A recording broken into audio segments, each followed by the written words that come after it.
नमस्कार, मैं प्रशांत झा आज़ाद सिपाही यूट्यूब में आपका स्वागत करता हूँ। उत्तर प्रदेश में 5 राज्यों में चुनाव का मतगणना शुरू हो गया है और रुझान आने लगे हैं। इस विषय पर बात करने के लिए हमारे साथ आज़ाद सिपाही के प्रधान संपादक हरिनारायण सिंह और विशेष संवाददाता राकेश सिंह मौजूद हैं। आइए उनसे इस विषय पर आज बातचीत करते हैं। नमस्कार। उत्तर प्रदेश का जो ओपिनियन पोल आया हुआ था, या 5 राज्यों को देखा जाए तो जो ओपिनियन पोल आया था और जो एग्जिट पोल आया, जो नतीजे रुझान आ रहे हैं वो लगभग वैसे ही आ रहे हैं। तो और बीजेपी की 5 जगहों में से 4 जगह पे बीजेपी को सरकार बनती हुई दिख रही है। क्या कहेंगे इस पर, किसे श्रेय जाता है ये पार्टी के स्तर? प्रशांत जी, बीजेपी में एक ही चेहरा है, राष्ट्रीय स्तर का चेहरा, और वो राष्ट्रीय स्तर पे तो है ही है लोगों की पसंद। अब राज्य स्तर पे भी, जिला स्तर पे भी लोग उतना ही उस पर भरोसा कर रहे हैं जितना केंद्र में लोग कर रहे हैं। उसका नाम है नरेंद्र मोदी। अब देखिएगा, जैसे आप थोड़ी देर के लिए यूपी को कह सकते हैं कि वहाँ योगी का चेहरा भी था, लेकिन आप अगर आगे बढ़िए उत्तराखंड में जाइए तो धामी कोई चेहरा नहीं उत्तराखंड में। इसके पहले जो नेता थे वो थे, लेकिन इस बार जो अचानक इनको बनाया गया, तो हम लोग उत्तराखंड गए थे, हम और राकेश भी गए थे। तो जस्ट धामी के बारे में, या मतलब उनकी उतनी ही पकड़ होती है जैसे एक जिला स्तर का अध्यक्ष होता है, उस स्तर के नेता धामी वहाँ उत्तराखंड में थे। वहाँ पे भी देखिए, चुनाव के पहले लोग कह रहे थे कि नहीं, इस बार सरकार आएगी नहीं, मतलब भाजपा की लौटेगी नहीं और वहाँ कांग्रेस की सरकार बन जाएगी। ऐसे भी पुराना जो इतिहास रहा है 5 साल वहाँ होता रहा है। लेकिन अभी तक की जो स्थिति है, अभी तक की क्या मतलब, हो ही जाएगा, मतलब 40-45 सीट के बीच में भाजपा को आने वाली है वहाँ, और वो 70 में से सरकार बन ही जाएगी उनकी। आप गोवा को भी देख लीजिए, गोवा में भी भाजपा को प्लस है। वहाँ उसका चेहरा कौन है?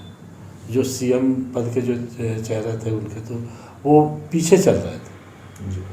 अभी हो सकता है आगे गए हों, लेकिन थोड़ी देर पहले तक पीछे चल रहे थे। तो उसमें यह है कि वहाँ पे भी आखिर किसके नाम पे लोगों ने वोट दिए, जब सीएम कैंडिडेट ही पहली पसंद लोगों की नहीं हो, वो पीछे चलने लगे। यही धामी के बारे में भी, वो भी पीछे चल रहे थे। अभी क्या स्थिति मुझे नहीं पता, लेकिन बहुत देर तक वो पीछे चल रहे थे। तो वहाँ निश्चित रूप से वो मोदी ही एक ऐसा चेहरा थे, वो चाहे उत्तराखंड हो, चाहे गोवा हो, चाहे मणिपुर हो, और उत्तर प्रदेश में। और दूसरा, उत्तर प्रदेश में प्लस हुआ जो डबल इंजन की सरकार होने की, तो जो एक फायर ब्रांड नेता कर सकते हैं कि जैसे योगी में एक है कि कुछ लाग लपेट नहीं, वो एकदम डिटेड माइंड है। अगर उनको लगता है कि ये गलत है तो ये गलत है, ये सही है तो ये सही है। और ये उन्होंने 5 साल में ये उत्तर प्रदेश में प्रदर्शित किया। इसीलिए दोबारा देखिए, उत्तर प्रदेश का भी इतिहास रहा है कि दोबारा मुख्यमंत्री बन रहे हैं 21 साल बाद। ये 21 साल बाद इतिहास दोहरा रहा है। और जबकि इसके पहले आपको याद है, 2 महीना 3 महीने पहले बड़े बड़े लोग उन्हें कह रहे थे कि नहीं, भाजपा की स्थिति वहाँ खराब है और ये है वो है। लेकिन जैसे चुनाव की घोषणा के बाद जब मैदान में लोग उतरने लगे, और दूसरी तरफ जब चेहरा लोगों ने देखा जो भी हो, तो लोगों की पहली पसंद बन गए वहाँ पर मोदी जी, और साथ में योगी जी का तो अपना एक चेहरा था ही, वहाँ पे डिटर्मिनेशन था। इसलिए उत्तर प्रदेश में सचमुच में ये ठीक है। सीटें पिछली बार से हमें लगता है कि 50-60 सीटें, पिछली बार 312 सीट था, इस बार 270 के आसपास आनी चाहिए, जो दिख रहा है अभी तो 260 प्लस दिख रहा है। तो क्या रीज़न रहा, किस वजह से सीटें कम होने की अगर बात की जाए? देखिए, ये इसको कम नहीं कहेंगे। देखिए क्या होता है कि कोई भी सरकार तो सत्ता में जब रहती है ना, तो उसका एक कहीं ना कहीं एक जो है फैक्टर काम करता है, जो उसके कार्य की जब लोग आकलन करने लगते हैं, तराजू पे तोलने लगते हैं, तो एंटी इनकम्बेंसी की बात जो कहते हैं, कहीं ना कहीं कुछ तो होता ही है। तो इसमें आप ये कहिए कि जो कम सीटें आई हैं उसके पीछे योगी का खराब काम नहीं है, ये मैं आपको बता रहा हूँ। ये वहाँ पे जो इस बार जो नए समीकरण जो बने और बिगड़े हैं, और जो जातिगत समीकरण बहुत हावी हो गया वहाँ, मतलब ये इस चुनाव में देखने को मिला। तो उसका एक थोड़ा बहुत असर जो कुछ लोग भाजपा से भी उधर इसका चले क्या गए। पूर्वांचल साइड में या कुछ एरिया में किसान आंदोलन या किसान जो हुआ था उसका कुछ असर कर देखिए, किसान आंदोलन में सबसे ज़्यादा भागीदारी पश्चिमी उत्तर प्रदेश की थी, और पश्चिमी उत्तर प्रदेश का जो रिजल्ट बता रहा है ये साफ है कि ये जो किसान आंदोलन का जो हवा खड़ा किया गया था, चाहे टिकैत के बाद टिकैत ने किया हो, चाहे चौधरी ने किया हो, तो ये सिर्फ एक हवा था। एक तरफ लोग ये तो देख रहे थे कि किसान आंदोलन में चले गए, लेकिन दूसरी तरफ वहाँ जो मैंने कैराना वाली जो घटना थी, हाथरस वाली जो चीज़ थी, तो एकदम मतलब लोग उसको दूसरी तरह से लिए। मैंने एक बढ़त में जो भी दिखा रहा है पश्चिमी उत्तर प्रदेश में, वहाँ बीजेपी की काफ़ी अच्छी सीटें दिखाई, कांग्रेस एक सीट का बढ़त दिखा रहा है, मात्र बीएसपी को मात्र 2 सीट दिखाई, जिसे किसान आंदोलन से जोड़ा जा रहा है। शानदार मतलब हाँ, अच्छा ये कि देखिए क्या है, इसका मतलब ये था कि मतलब इसको बनाया गया था। ये जो किसान आंदोलन में जो परिस्थितियाँ जो पैदा की गई थी, सोशल मीडिया से लेकर के तमाम मतलब इलेक्ट्रॉनिक्स मीडिया तक में लग रहा था कि पूरा माने टिकैत को लोगों ने मान लिया था कि ये पूरे देश के किसानों के नेता हैं। उनके जब फादर थे तो वो एक अलग उनकी नैतिकता थी, लेकिन अभी की ये जो टिकैत है इनका देख लीजिएगा कि ये किसानों के नेता नहीं रह करके पॉलिटिकल नेता बन गए थे। ये मतलब कहीं ना कहीं एक किंग मेकर की भूमिका में आना चाह रहे थे कि हमारी स्थिति ऐसी बन जाए कि हम जिसको चाहे उसकी सरकार बन जाए, हम बना ले, बिगाड़ दे, गिरा दे। तो ये लोगों को पसंद वहाँ नहीं आया। एक और अगर किसान आंदोलन से देखा जाए तो किसान आंदोलन से फिर पंजाब को भी जोड़ते हैं, तो पंजाब में पहली बार आपने अच्छा प्रदर्शन किया, कांग्रेस स्वीप हो गई लगभग, बीजेपी को बहुत कम सीट, बीजेपी जिस तरह से करना चाहिए वो नहीं आ पाया, तो क्या रीज़न है वहाँ? देखिए, पंजाब में बिल्कुल स्पष्ट था, मैंने लोगों को गलतफहमी हो सकती है, हम लोग कोई गलतफहमी नहीं थी। मैंने भाजपा के लिए पंजाब में कोई जगह नहीं थी। अगर 2-3 सीटें अगर मिल जाती हैं तो ये भी उसके लिए प्लस ही है। पिछली बार भी देखती है भाजपा का खुद का क्या था। तो इस बार जो है देखिए, वहाँ पे जो केजरीवाल गए हैं वो क्यों गए हैं, सोचने की बात है। पहले व्यक्ति थे केजरीवाल जो मतलब एक एजेंडा लेके गए। उन्होंने ये नहीं कहा कि नहीं मोदी को गाली दे दीजिए, अमुक को गाली दीजिए, तमुक को गाली दीजिए, अकाली को गाली दे दीजिए। वो एक एजेंडा लेके गए कि अगर हमारी सरकार आती है तो हम मतलब परिवहन में महिलाओं को ये सुविधा देंगे, बिजली में किसानों को ये सुविधा देंगे, लोगों में जो मतलब मध्यम वर्गीय लोग हैं या गरीब तबके के लोग हैं उसमें उनके लिए बिजली हम फ्री करेंगे। एजुकेशन में इसमें कोई दो राय नहीं है कि दिल्ली में सरकारी स्कूलों की जो स्थिति जितनी अच्छी हुई है पूरे देश स्तर पर, तो हमें लगता है कि वो कहीं ना कहीं एक स्कूल का जो मॉडल है वो लेके गए कि नहीं एजुकेशन को कैसे हम सुधारेंगे। तो इस पर लोगों ने विश्वास किया। जितना उनको मजाक उड़ाया गया वहाँ पे जिस तरह से, चुनाव के समय जिस तरह से कुमार विश्वास ने एक मतलब मुद्दा दिया लोगों के सामने, खालिस्तान वाला जो मुद्दा दिया था, तो लगा कि नहीं मतलब बाहर के लोग जो सोचते हैं जनता बिल्कुल उससे तो अलग। आने वाले दिनों में जिस तरह से वहाँ पे दूसरे राज्य में कि आपका सरकार बनने जा रही है, गोवा में भी 4-5 सीट की बात चल रही है, अब तक बढ़त है, तो क्या आने वाले समय में राष्ट्रीय दल के रूप में इसे देखा जा सकता है कांग्रेस के सब्स्टिट्यूट की जगह? इसमें क्या है कि जहाँ जहाँ पहले के जो क्षेत्रीय दल है या कांग्रेस, मतलब आप केजरीवाल को अब वहाँ पे जो स्थिति थी उसको आप नेशनल के रूप में मत ले जाइए। कांग्रेस चूँकि इतनी खराब स्थिति में पहुँच गई है, खुद पता नहीं कांग्रेसियों को ये आभास है कि नहीं है, तो वहाँ पे मतलब एक क्षेत्रीय दल में इनको लगा कि नहीं हमको काम करने वाला आदमी चाहिए, तो केजरीवाल से बेहतर कोई नहीं है, जो बोलता है वो करता है, कर रहा है। तो उन्होंने दिया है, ये राष्ट्रीय दल के विकल्प के रूप में नहीं दिया है। क्षेत्रीय दल में चूँकि वहाँ कांग्रेस की जो स्थिति थी, कांग्रेस एकदम ख़त्म हो गई थी, अकाली उस तरह से आ नहीं पाया। फिर उसके जो अमरिंदर सिंह की जो पार्टी थी वो ऐसी ही पार्टी थी, भाजपा का वहाँ कोई विशेष था नहीं। वैसे में इनको लगा कि नहीं दिल्ली में ये काम कर रहे हैं तो यहाँ भी ये काम कर देंगे, लेकिन उसका असर आपको मतलब राष्ट्रीय चुनाव पे मतलब ये होगा, जनरल में ये नहीं है। क्योंकि आप देखेंगे दिल्ली में भी कि दिल्ली में एक तरफ जब लोकसभा का चुनाव होता है तो वहाँ भाजपा पूरी सीट को निकाल लेती है, लेकिन जब विधानसभा का चुनाव होता है तो वहाँ पे वो स्वीप कर जाते हैं केजरीवाल। तो वहाँ स्थानीय स्तर पर ठीक मतलब राज्य स्तर की राजनीति में लोगों ने मतलब वहाँ पे चूँकि पंजाब में कोई नहीं था, कांग्रेस ख़त्म हो गई, और जिस तरह से चन्नी को इन्होंने अचानक लाया, और ऐसा नहीं है कि आप किसी को भी बैठा दीजिएगा, ठोक दीजिएगा तो सब बन जाएगा, इंदिरा गांधी बन जाएगा, नहीं बन सकता, ठीक है। तो ना महात्मा गांधी बन सकता, ना इंदिरा गांधी बन सकता। और पंजाब में खोजना क्या था, इन्होंने तो वहाँ पे एक जमात खड़ी कर दी थी। सिद्धू को ले लीजिए, जिस तरह से सिद्धू ने अपमानित करके अमरिंदर सिंह को वहाँ से निकाला, लोग कैसे भूल जाएंगे। फिर जब चन्नी को लाया गया, तो चन्नी के साथ जो सिद्धू ने व्यवहार किया, या चन्नी भी देखिए क्या किया उन्होंने, कि जो इनको काम करने का मौका मिला, उस काम को लेकर के जो भी जाते, बालू विवाद में फंस गए, ये बालू विवाद में फंसे बुरी तरह से। दूसरा, जाते ये उलझ गए मोदी से, हम जाने नहीं देंगे, हम उनको घूमने नहीं देंगे। तो देखिए, एक देश का प्रधानमंत्री कहीं जा रहा है, और मतलब जा रहा है मैंने काम, जिस तरह आप जा रहे हैं वो भी अपनी बात रखने के लिए जा रहा है, वहाँ आप उस पर रोक दीजिएगा, कैसे लोग विश्वास करेंगे। ये सारा कुछ जो हुआ है ना, इसमें मोदी को भले लोगों ने वोट नहीं दिया, लेकिन कांग्रेस की विदाई का एक सबसे बड़ा वो माध्यम बना उस समय जो घटना हुई थी। राकेश जी, एक सवाल आपसे कि आप यूपी भी घूमे, उत्तराखंड भी गए हुए थे, दोनों जगह बीजेपी की सरकार फिर से आई, क्या लगता है आपको उन क्षेत्रों को देख के? पहले भी आप गए होंगे और 5 साल बाद के बीजेपी के शासनकाल में क्या क्षेत्र को देख के लगा, क्या महसूस करते हैं, क्या आना उनका इसलिए आए भी कुछ विकास? सबसे पहले तो यूपी के बारे में बात करूंगा। उत्तर प्रदेश में योगी मोदी की जोड़ी हिट है। उत्तर प्रदेश में लोगों को बुलडोज़र पसंद है, उत्तर प्रदेश में लोगों को योगी आदित्यनाथ पसंद है।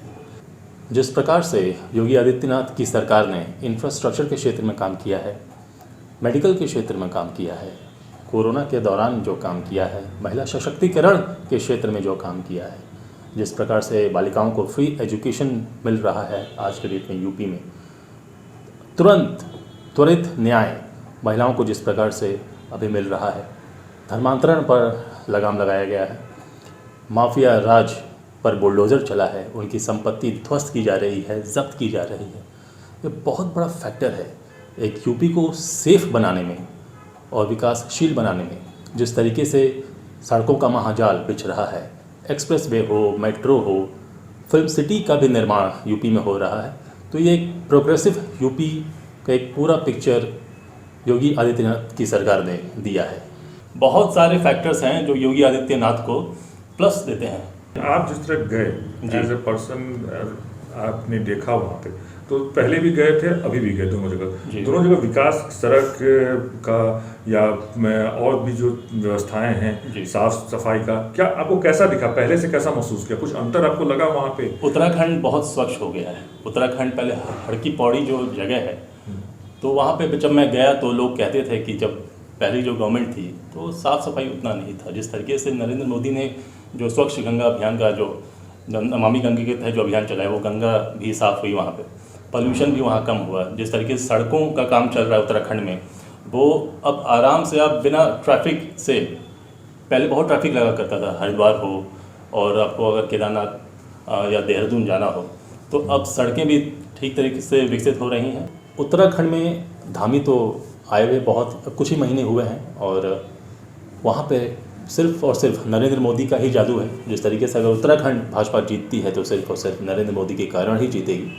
वहीं यूपी में तो सही में योगी आदित्यनाथ ने जिस तरीके से कानून व्यवस्था पर काम किया है, बड़े बड़े नेता, प्रधानमंत्री नरेंद्र मोदी, चाहे राजनाथ सिंह हो, उन्होंने, चाहे अमित शाह हो, उन्होंने योगी आदित्यनाथ की पीठ थपथपाई है कि कानून व्यवस्था सचमुच में योगी आदित्यनाथ ने बहुत ही हद तक कंट्रोल किया है। जिस तरीके से एक वक्त माफिया राज चरम पर था, आज उनकी प्रॉपर्टीज़ ध्वस्त हो रही हैं, उनकी प्रॉपर्टीज सीज की जा रही हैं। तो आपको क्या लगता है ये इन दोनों जगह पर रिपीटेशन जो है बीजेपी गवर्नमेंट का, वो विकास को लोगों ने पसंद किया, विकास को दिया है, काम को ही पसंद किया है, काम को ही पसंद किया जी। एक सरसद सवाल आपसे होगा कि कांग्रेस को कहाँ देख रहे हैं? इन 5 इसमें देखा जाए तो कांग्रेस कहीं भी मतलब टिकी हुई नजर नहीं आ रही है। तो क्या लग रहा है कांग्रेस की क्या अस्तित्व यहाँ पे, जिस तरह से एक नारा दिया था बीजेपी ने कि कांग्रेस मुक्त भारत का, क्या वो कांग्रेस मुक्त भारत की ओर दिख रहा है? क्या उस तरह से कुछ हो रहा है? देखिए क्या है कि 100 साल पुरानी पार्टी शशांक जी, और ये जब राज करती थी मतलब देश पर, उस समय देखिए तो इसके पास मुद्दा हुआ करता था। कभी इसने गरीबी को मुद्दा बनाया, कभी किसानों को मुद्दा बनाया, कभी जवानों को मुद्दा बनाया। काफ़ी मतलब पाकिस्तान को मुद्दा बनाया। ये पिछले मतलब 17 खासकर से जब से मोदी जी का प्रादुर्भाव हुआ है, मजबूती के साथ जब आए हैं, तो अब देखें कि कांग्रेस के पास मुद्दा ही नहीं रह गया। वो सिर्फ और सिर्फ मतलब एक मुस्लिम वोट को ध्यान में रख करके जो सारी चीज़ें कर रही है, उसको लगता है कि शायद एक सूत्र रह गया है कि नहीं, वो भाजपा को गाली दे दीजिए, आरएसएस को गाली दे दीजिए, विश्व हिंदू परिषद को गाली दे दीजिए, मोदी को गाली दे दीजिए। तो मतलब अपना कोई एजेंडा नहीं, हम क्या करेंगे ये नहीं है। मोदी चोर है, मोदी बेईमान है, मोदी ये है। वो राहुल गांधी यहाँ से शुरू किया, संसद से लेकर के बाहर तक, और अभी तक देखिए 7 साल 8 साल हो गया।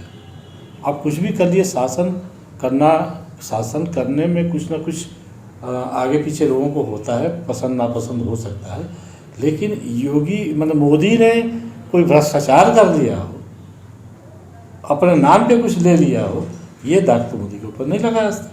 और उनको कह रहे चौकीदार चोर है, कैसे मानेंगे? लोग देख रहे हैं कि नहीं दे रहे हैं। दूसरा चीज़ एक और बता रहे हैं आपको प्रशांत जी की, इस बार 2 साल में आप देखे होंगे कि महामारी के दौर में मतलब लोगों की जो स्थिति थी, चाहे वो कामगार हो, चाहे किसान हो, दिहाड़ी मजदूर हो, मतलब गरीब तबके के लोग हों, मध्यम वर्गीय तबके के हों, नौकरी छूट गई,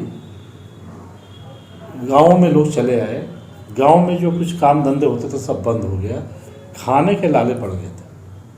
इस बीच में जो मोदी जी ने जो अभियान चलाया अनाज पहुंचाने का, कि हम भूख से किसी को मरने नहीं देंगे, ये चीज़ें उत्तर प्रदेश में दिखी। एक तरफ केंद्र का मतलब जो था खाद्यान्न वाला मामला, और उधर राज्य वालों ने मिल करके घर घर तक लोगों को पहुँचाया। सचमुच में किसी को भूखे पेट नहीं सोने दिया इन्होंने, क्योंकि ये जो स्थिति थी ना, ऐसे तो देखिए मैंने अब तो अनाज ठीक है वो है, लेकिन भूख से तो जल्दी मौत नहीं होती है, कहीं मिले। लेकिन अभी जिस तरह से लोगों का रोजगार और नौकरी जिस तरह से छूटी थी, आय बंद हो गया था महामारी में, उसमें अनाज का महत्व समझ में आ रहा था। तो वहाँ पे लोगों ने देखा कि देखिए खाली ये नारा नहीं है, जब आप देखिएगा जो लोग कहते हैं हम लोग गाँव में गए थे, तो वहाँ पे जाइए, हरिजन बस्ती में चले जाइए, तो क्या नहीं है, हर हरिजन के घर में आपको शौचालय मिल जाएगा, वहाँ गैस चूल्हा मिल जाएगा, उसके घर में पूरा अनाज उसको मिल जा रहा है, बिजली इन्होंने लाइट का कनेक्शन इन्होंने पहुँचा दिया, और 18 से 20 घंटे बिजली उत्तर प्रदेश में दे रहे हैं। तो एक तो ये है कि अभी भी देखिए जिस देश में अभी 45-50 के आसपास गरीबी रेखा में लोग हैं, 40 और 50 के बीच में वैरी करता है, कहीं 55 हो जाता है, कहीं 40 हो जाता है, वैसे में किसी को भूख से नहीं मरने देंगे। और ये सिर्फ नारा तक नहीं, घर घर तक पहुँचाए तो दिया है इन्होंने, और उसमें भेदभाव नहीं किया। वो चाहे मुसलमान हो, चाहे हरिजन हो, चाहे राजभर हो, चाहे सवर्ण में जो पिछड़े मतलब वो हो, आर्थिक रूप से जो कमज़ोर लोग हैं, सबके यहाँ एक समान रूप से इन्होंने, वो चाहे अनाज देने की बात हो, गैस देने की बात हो, बिजली की बात हो, चाहे एक चीज़ आप आवास जो मतलब इन्होंने शुरू किया है, ज़िंदगी में कमा के कभी पक्के मकान में नहीं रह सकता, बना ही नहीं सकता था, ये दिया, ये काम बोला है। और इसमें महिलाओं का बहुत बड़ा सपोर्ट मिला, जो कानून व्यवस्था उत्तर प्रदेश में सुधरी है। पुरुष चाहे जो बोलता रहा, महिलाओं ने ठान दिया था, और मैं बता रहा हूँ कि हमारे गाँव में मुस्लिम महिलाओं ने भी वोट दिया। इस बार 4% अधिक वोट रहा है, पिछली बार से मुस्लिम महिलाओं का जो है वो महिलाओं का 4% वोट अधिक रहा है उसमें। तो अगर राष्ट्रीय स्तर की बात की जाए तो मोदी जी के विकल्प में विपक्ष में कोई नजर आ रहा है, या विपक्ष में कुछ लग रहा है कि कोई उस तरह का नहीं? देखिए विपक्ष का मतलब जब तक कांग्रेस जो है राहुल, प्रियंका या सोनिया उसके छाया से बाहर नहीं आएगी, क्योंकि इनको हम लोगों ने देख लिया। कहाँ इंदिरा गांधी, पंडित जवाहरलाल नेहरू, इंदिरा गांधी तक कांग्रेस की जो स्थिति थी, बाद में थोड़ी दिन के लिए राजीव गांधी है, वो भी पॉलिटिशियन नहीं थे, कहीं से लाके उनको बैठा दिया, चूँकि वंशवाद में देना था तो दे दिया लोगों ने। खैर ठीक है, वो अपना शासन किए, इंदिरा जी की हत्या के बाद आए तो लोगों ने उनको भरपूर सहयोग भी किया, लेकिन उसके बाद जब गए तो इनमें वो क्वालिटी नहीं है। मोदी का जो व्यक्तित्व, उस व्यक्तित्व के सामने जो है नहीं ठहरता। आप बताइए ना कि पूरा हमको लग रहा है कि 1 या 2 सभा इन्होंने की है राहुल गांधी ने, नहीं, जिस तरह से प्रियंका गांधी ने उत्तर प्रदेश में तेवर प्रियंका अपनाया, गांधी तो क्या लगता है कि प्रियंका गांधी को 15 साल तक जी। काट के रखा गया। जब प्रियंका गांधी की तरफ देश देख रहा था, जब उनमें संभावनाएं तलाश रहा था, उस समय उनके परिवार के लोग ही नहीं आने दिए। राहुल को लोग प्रोजेक्ट कर रहे थे, और पिछली बार जब चुनाव में लाए भी, उत्तर प्रदेश में दिया तो एक छोटा सा हिस्सा दे दिया उनको कि यहाँ देखेंगी, साथ में और 2 लोगों को जोड़ दिया कि नहीं ये लोग भी महासचिव बन के काम देखेंगे। इस बार जब आई तो इतना खराब हो गई है स्थिति कांग्रेस, कांग्रेस को खुद एहसास नहीं हो रहा है, सिवाय बोलने के, लंबी लंबी बात करने के लिए कांग्रेस के पास कुछ बचा नहीं।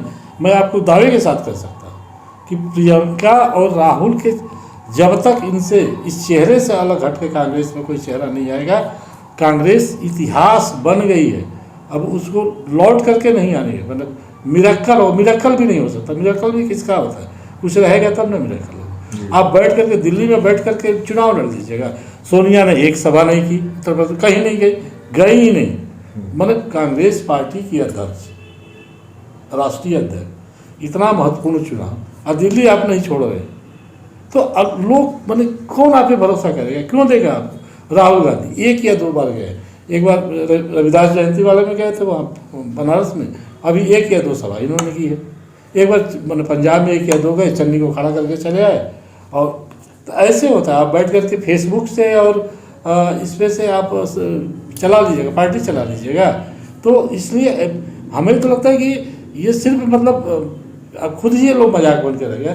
फील्ड में रहिएगा तब न देगा। जैसे मान लीजिए अखिलेश यादव ही, कांग्रेस से तो छोटा दल है ना सपा, लेकिन आज अगर मान लीजिए 100 से ऊपर सीटें उनके पास आ रही हैं, तो कुछ तो है ना। तमाम विकट परिस्थिति में भी अगर उनको 100 से ऊपर सीट आ रही है उत्तर प्रदेश में, तो लोगों के पास गए हैं तब ना। अकेला दौड़े भागे, सब कुछ किया, उन्होंने संभाला पार्टी को, उन्हें जो दायित्व है, तो इन लोगों ने तो छोड़ दिया कि खाली अब दे दीजिए, गांधी जी के नाम पर दे दीजिए, इंदिरा जी के नाम पे दे दीजिए, नेहरू जी के नाम पे दीजिए, हम कुछ नहीं करेंगे, हम लोगों के पास नहीं जाएंगे, हम खाली मोदी को गाली देंगे। एक राकेश जी सवाल और एक आपसे, जो कि उत्तर प्रदेश में आप गए देखे, तो उत्तर प्रदेश में जो अभी आया है जिस तरह से बढ़ के फिर से गवर्नमेंट आ रही है, इसमें ठीक है प्रधानमंत्री योग इनका है योगदान, लेकिन क्या लगता है योगी जी का कितना आप मानते हैं इसमें श्रेय, क्या श्रेय योगी जी का देते हैं? योगी जी का तो बहुत बड़ा श्रेय है।